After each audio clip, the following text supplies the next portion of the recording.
তনু হত্যা মামলায় সাবেক 2 সেনা সদস্যের বিরুদ্ধে গ্রেপ্তারি পরোয়ানা জারি করেছেন আদালত।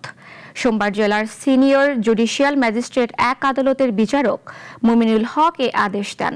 আদালত সূত্র জানায়, পিবিআই এর আবেদনের পরিপ্রেক্ষিতে সাবেক সার্জেন্ট জাহিদুজ্জামান ও সৈনিক শাহিন আলমের বিরুদ্ধে এর নির্দেশনা দেওয়া হয়।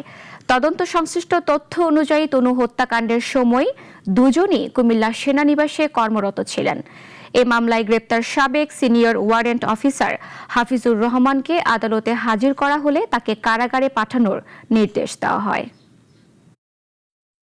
থেকে অলরেডি রিপোর্ট আসছে, অনেকের রক্তের সাথে ম্যাচিং হয়েছে, এগুলি তদন্তকারী কর্মকর্তা পরীক্ষা করে দেখতেছে এবং আজকে বাকি যে 2 জন সাসপেক্টেড যাদেরকে সন্দেহ করা হইতেছে তারা 2 জনই দেশের বাইরে, একজন জাহিদুজ্জামান আরেকজন সাম রাশেদ এই জাতীয়, তারা 2 জনই দেশের বাইরে।